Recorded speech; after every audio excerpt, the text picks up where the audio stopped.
اس میں بہت بڑا کردار ہے ماں باپ کا، بہت بڑا کردار ہے والدین کا، کہ والدین نے اور ماں باپ نے ان بچوں کو بچپن سے یہ کہہ کر ٹال دیا، اجی ابھی تو بچے ہیں،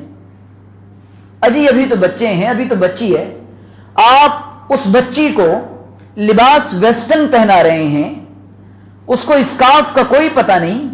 اس بچی کو کچھ نہیں معلوم کہ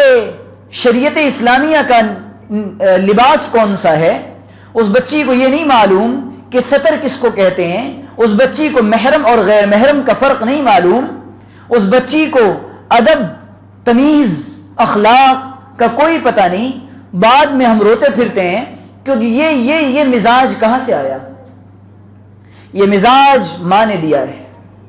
یہ مزاج باپ نے دیا ہے،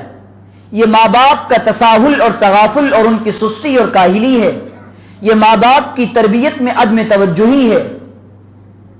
آپ جب بچی ہوتی ہے، چھوٹی سی بچی، اس کے اندر شرم کا جو مزاج ہوتا ہے،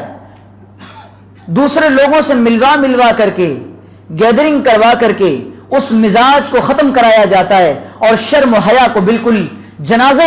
پر لگایا جاتا ہے اور قبرستان پہنچایا جاتا ہے کہ شرم و حیا کو ختم کیا جائے۔ اور بیٹا براڈ مائنڈڈ بننا چاہیے اور فری رہنا چاہیے، اپنی بات تم کو ماں باپ سے کھل کر کہنا چاہیے۔ جب ماں باپ نے اس کو یہاں تک چھوٹ دے دی، یہ غلط نہیں تھا، یہ ٹھیک تھا کہ بچوں کو اپنی رائے کی آزادی کا حق ہوتا، لیکن اس کا مس یوز کیا گیا اور ماں باپ نے اس کو رانگ وے دیا اور غلط وے میں بچی کو لے کر گئے اور اس کو حد سے زیادہ چھوٹ دے دی۔ آج وہ بچی اپنی پسند کی شادی کا اظہار کر رہی ہے، آج وہ بچی بوائے فرینڈ کے ساتھ گھومنے میں کوئی شرم اور عار محسوس نہیں کر رہی ہے۔ مائیں روتی پھرتی ہیں، پیٹتی پھرتی ہیں، ہماری بچیوں کو کیا ہو گیا؟ مجھے معاف کریے گا،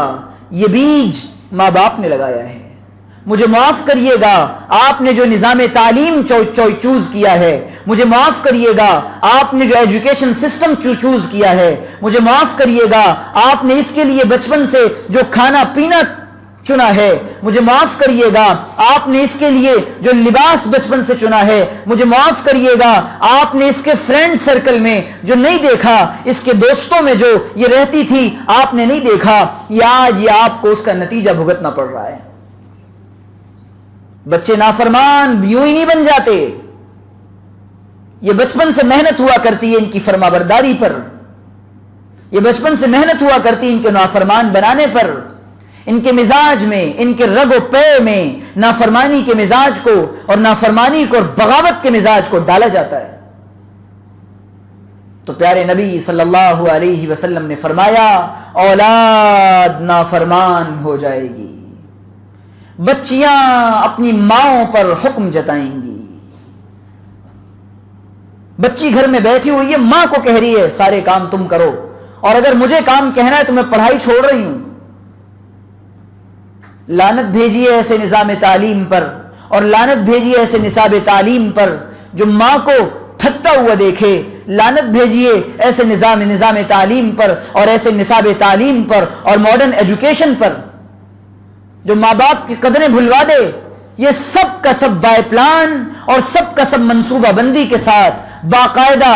اس صدی کے اندر کیا گیا ہے۔ قیامت بھی تو برپا کرنی ہے نا، قیامت تو آنی ہے۔